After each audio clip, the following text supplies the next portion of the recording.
ఈ ఆలూరు నుంచి విజ్ఞప్తి చేస్తున్నాను. ఈ సంవత్సరం జాగ్రత్తగా ఉండాలి. వరి పంట మానేయండి. ఉండే నీళ్లు సమర్థవంతంగా ఉపయోగించుకుంటాం. భూగర్భ జలాలు ఉంటే ఏదైనా మెట్టపైర్లు వేయండి, 10 రూపాయలు వస్తాయి. ముందు పళ్ళు కూరగాయలు ఉండే పంటల్ని కాపాడుకుందాం.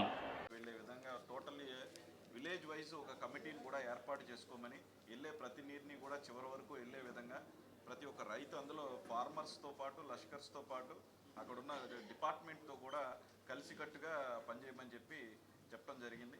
సో ఇదంతా కూడా ఎందుకంటే మా ముఖ్యమంత్రి పవన్ కళ్యాణ్ గారు ఒక 2 డేస్ నుంచి దీని మీద ఎంతో హోంవర్క్ చేసి ఆలోచించి స్టేట్ బాడీని ఇక్కడికి పంపించి, నాకు పార్లమెంట్ ఉన్నా సరే ఇక్కడికి ఈరోజు కంపల్సరీగా వెళ్ళవలసిందిగా చెప్పి ఎమ్మెల్సీ గారిని కూడా ఇక్కడ పంపించి, సో ఇక్కడ రైతులు ఏ విధమైన ఇబ్బంది పడకూడదు. అంటే ఫస్ట్ ఆఫ్ ఆల్ మనకి రాష్ట్ర వ్యాప్తంగా 90% రెయిన్ఫాల్ తక్కువైంది.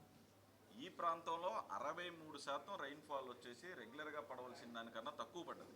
63% మనకు తక్కువ పడ్డది. రానున్న నెలల్లో కూడా 30% తక్కువ కన్నా ఇంకా, అంటే 30%, మినిమం 30% తక్కువ పడేలాగా ఫోర్కాస్ట్ కూడా చూపిస్తున్నారు.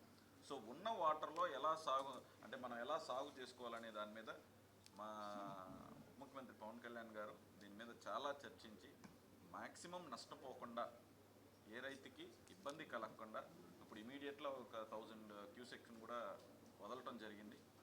సో క్రాప్ ఇన్సూరెన్స్ అవేర్నెస్ కానివ్వండి, లేకపోతే ఇప్పుడు కావాల్సిన లిఫ్ట్ ఇరిగేషన్, అంటే డెడ్ స్టోరేజ్ నుంచి తీయవలసి వస్తే ఒక 3 కోట్ల రూపాయలు ఖర్చు పెట్టే విధంగా, ఆ డెడ్ స్టోరేజ్ వల్ల నిజంగా ఇది రైతులకు ఉపయోగపడద్దంటే 100% రిక్వైర్మెంట్, అది కూడా లిఫ్ట్ ఇరిగేషన్ ద్వారా డెడ్ స్టోరేజ్ని కూడా వాడుకునే విధంగా, అలాగే గోదావరి నుంచి తీసుకునే పరిస్థితి ఉంటే గోదావరి నుంచి కూడా ఒక 2-3 టీఎంసీలు తీసుకునే విధంగా అన్నిటినీ ఎక్కడ వీలైతే అక్కడ వాటర్ని వాడుకుని రైతులకు అందజేయవలసిందిగా మా ముఖ్యమంత్రి పవన్ కళ్యాణ్ గారు ఆదేశించారు.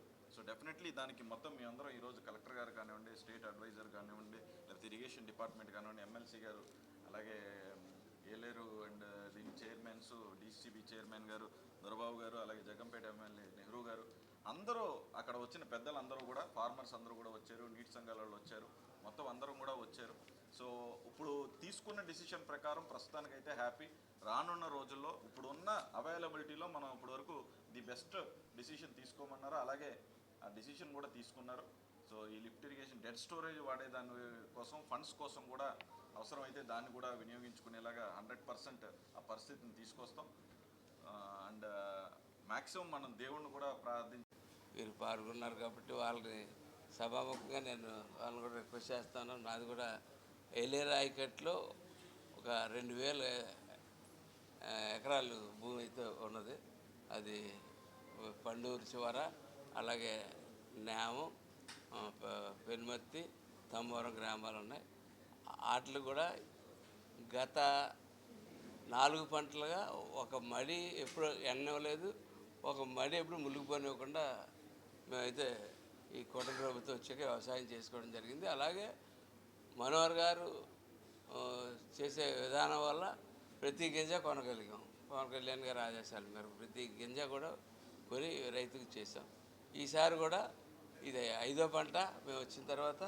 ఈ 5వ పంట కూడా దీనికి చేసిన కృషికి అయితే మటుకు అభినందిస్తూ ఉన్నాం వీళ్ళందరినీ. నేను రాలేకపోయాను కానీ నాది కూడా, నా 2000 ఎకరాలను కూడా మీరు దృష్టిలో పెట్టుకుని, ఎంపీ గారు దీన్ని సారథ్యం వహిస్తున్నారు కాబట్టి తప్పకుండా దీన్ని కూడా దృష్టిలో పెట్టుకుని ఆ వాటర్ రిలీజ్ చేసేటప్పుడు నన్ను కూడా దృష్టిలో పెట్టుకోవాల్సిందిగా కోరుతా ఉన్నాను.